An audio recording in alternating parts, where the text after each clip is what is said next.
Not everything worth keeping has to be useful. I open the door that says Elliot's Antiques, tucked between the two storefronts, and climb the wide staircase. I love this place, the jumble of old glittery brooches in the glass case, the worn pots and dishes and frayed baskets on bookshelves. I can't help stopping at the display of old bottles. If I had lots of money, I'd buy that ruby one for my bedroom windowsill. With sunlight shining through, I bet it's beautiful. Can I help you? Elliot stands up behind his desk. His desktop is buried with piles of papers and used books. Elliot is thin and old and always stooped, like he got tired of having to duck his head, so he does it always now. I'm looking for a guitar. I knew I couldn't afford a new one at the department or music store, and I don't know if I can even afford an Elliot guitar, but I have to find out. He steps away from his desk and over boxes to reach me in the aisle. I have a couple. He adjusts his glasses on his sharp nose. I follow him through the maze of old chairs and tables covered with tools to the instrument. There's a saxophone in an open case looking dull against the black velvet. An organ is pushed against the wall, and next to that are 3 snare drums stacked on one top of another. 4 guitars rest against the side of the drums. Elliot shows me to them, and I can almost afford the cheapest acoustic one. It's scratched and dusty, which is good news for me. Most places will take the price and say that the price is the price, but sometimes Elliot will take an offer, especially if it's something he's had a long time and would like to get rid of. I show him my money. This is all I have. All right, he says, and I own a guitar. Carrying it down the stairs, I worry that Jason will see me in the parking lot with the guitar, so I race to our car and quickly put it in the back seat. In the waiting room, I take out the words I made: Seagull, Wharf, Park, Sailboat, Pathway, Bench, together. I made these cards extra special. The picture is detailed and beautiful.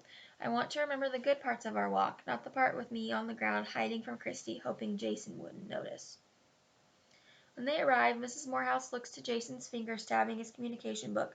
Don't whatever me, young man. Jason whirs up beside me. Hi, Catherine. Time, 1 o'clock. My birthday party. Great, I'll be there. I reach toward an empty pocket in his communication book with Seagull, but Jason grabs my arm to stop me. Your brother can come. To your party? David would love to go, but it'll be harder for me if he does. I don't know if that's a good idea. He'll want to watch your TV, and he'll need to know if your cellar door's closed, and okay with me. Jason looks like he means it, so I suggest maybe he could come at the end and have a piece of cake too. Jason nods. Your neighbor friend can come too. I'm sure Christy's busy with Ryan on Saturday, but thanks for inviting her. I show him my cards. Look, I made your words from the park. Awesome, he smiles. Mom bought new book for more words. I put Seagull in a pocket. Well, that's good, because you're almost out of room with this one. In fact, by the time I'm done, Together has to go on the final page of his communication book. It sits by itself in a picture of a bench with 2 people sitting on it. Wear wheelchair. Jason pulls his brows together. I imagined you without it, like in your dream where you can run. Want wheelchair in picture. I just thought, take it out. Jason looks away, frowning. I remove the card. I remembered your dream. I thought you might like that. Is everything all right? Mrs. Morehouse asks. I look over to see her staring at us. Jason, she asks, do you need something? He puts his hand over the wheelchair joystick and whirs through the waiting room down the corridor. I don't think Jennifer's ready for you, she calls out. She usually comes to get you. I feel everyone looking at me. I slide Together under my leg to hide it. Catherine? Mom asks what happened. Ignoring Mom, I pick up my sketchbook and turn to my rule collection, but I don't know what to write. Pantless brothers are not my problem. On Saturday, Mom parks our car in front of a sprawling modern house with tall windows and a long wooden ramp leading to the front door. I'm not sure I can do this. I glance to the rearview mirror and see Mom's eyes looking at me. Save a piece of cake? David flickers his fingers beside me. At 4 o'clock. I catch his hand and hold it still so he'll pay attention. Here are your rules. I pass him a sheet of paper. David reads aloud. Chew with your mouth closed. Don't open or close doors at other people's houses. Don't look in the refrigerator or turn their TV. Use a fork for cake, not your fingers. Catherine, I'll watch him, Mom says. Don't worry. Getting out of the car, I'm tempted to yell, oh yeah, like you watched him at Melissa's, but I have bigger worries. Walking to the ramp, I clutch a bag of fancy jelly beans, the birthday card I painted with watercolors, of guinea pigs eating cake, pig out on your birthday, and the guitar wrapped in 2 white plastic trash bags and a huge red bow tied around the neck. It was the best wrapping I could come up with for something so big. My pulse beats to my footsteps on the ramp as I get closer to Jason's front door. I hear a thumping bass line and muted laughter. I stab the doorbell. Part of me wants to drop the guitar on the welcome mat and jump into the shrubs before I can move, but the door opens. I look up at a teenage boy with familiar wavy reddish-brown hair. "Hi," he says. "I'm Matt, Jason's brother." "I'm Catherine." "Oh, you're Catherine," he grins, raising one eyebrow. "You've made Jason some cool cards." I blush. Of course everyone who talks to Jason sees my cards. Why didn't I ever think of that? "Come in, I'll tell Jason you're here." The living room is crowded with people, some adults and kids in chairs spread around the room, and kids talking and laughing. Others standing at the table drinking coffee and soda. On the couch there's a family with 2 little kids. The mother smiles at me and I smile back. But I don't see Jason anywhere. I hold the guitar at my side so it's less noticeable. "Catherine!" Mrs. Morehouse comes towards me. "Welcome. There's pizza in the kitchen. Grab a plate and make yourself at home. Matt, we could use a few more chairs. Would you get some off the back porch?" She's wearing a skirt and heels, and I kick myself for not putting on lip gloss or wearing something nicer than jean shorts and a t-shirt. When she steps close, I say, "Did you know Jason invited my brother to come for a piece of cake?" "Yes. I'll put a big piece aside for David." Glancing at people talking and laughing loudly and all those doorknobs David'll want to turn, I worry coming was a mistake. I add the card and jelly beans to the presents piled on the table and sit next to an older woman, sliding the guitar under my chair. I should have brought Jason a music CD. I swallow, imagining him open up a beat-up guitar in front of all of these people. "Hello," the woman says, her hand smoothing the lap of her cotton dress. "Isn't this a lovely party?" "Yes," I say. "Do you know where—" "Jason," Mrs. Morehouse calls. "There you are. Catherine's here." In the doorway to the kitchen, Jason turns his head until he sees me. I walk over, wishing he'd smile or frown and tell me that if he's still mad. But Jason's mouth stays flat. "Happy birthday," I say. "I left something on the present table for you, but I have another present too." "Thank you." I tap "Secret." Jason moves his hand away so I can turn the pages of his communication book. I tap "I want open present." I reach in my shorts and pull out "Together." On the card I drew myself sitting on the red bench and Jason sitting beside me in the wheelchair. "I'm sorry." Jason smiles. "Me too, come with me." Gestures to the hallway and I slide the guitar out from under the chair.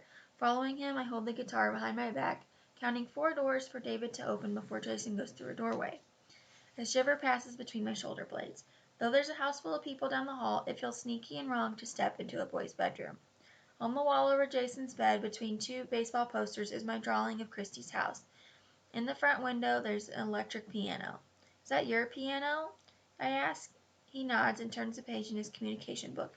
"I play bad, but I like it." "I'd love to hear you play." I bring the guitar out from behind my back. "Sorry about the wrapping. I couldn't really disguise it." I untie the bow, and he pulls away the trash bag wrapping.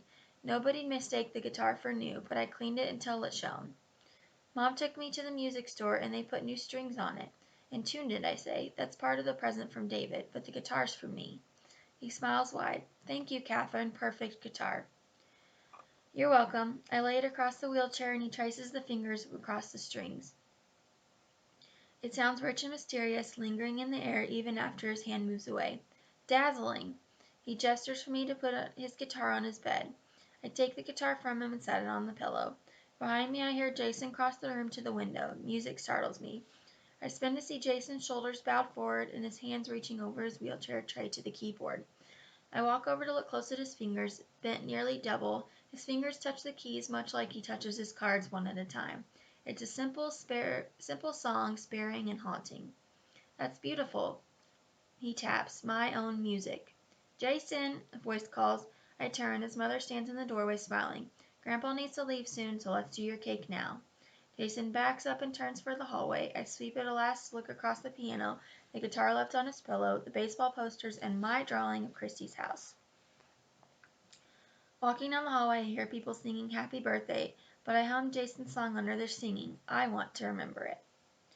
The cake is chocolate, my favorite, but I move the cake bits around my plate, squeezing them flat with my fork. Beside me on the couch, Jason's elderly neighbor is going on about his problems with his chipmunks in his cellar. "They're cute until they chew through your wires," he says.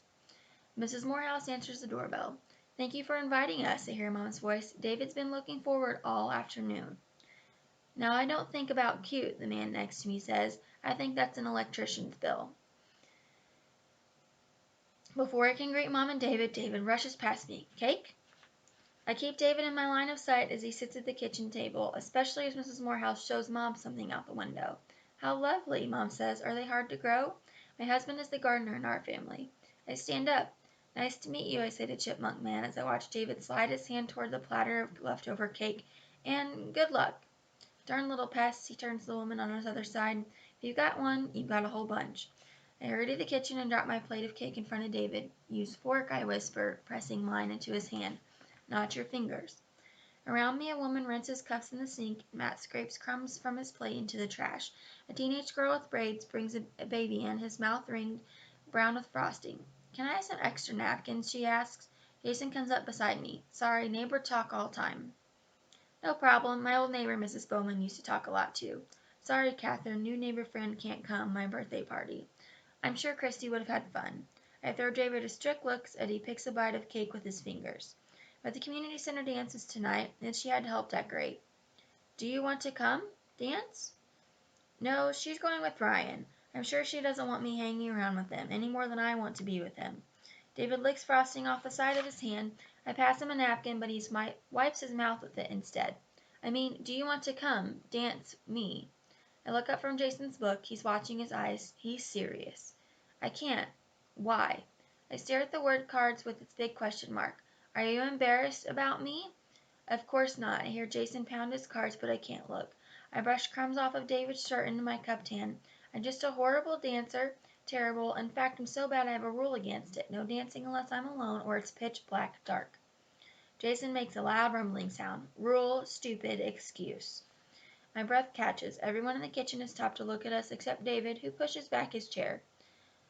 My rules aren't stupid, I say quietly, or excuses. Yes, excuse. I just like music, he scowls. And you. Ramming the doorstick forward, Jason whirs out of the kitchen past David opening a cupboard. More cake? David asks as I pry his fingers off the door handle. We're all done. Holding his arm, I pull him behind me. Excuse me, I say. Sorry, gotta go. Catherine, Mom asks, is something wrong? I push open the door. Tears spill down my cheeks as I run with David down the ramp. The party is over.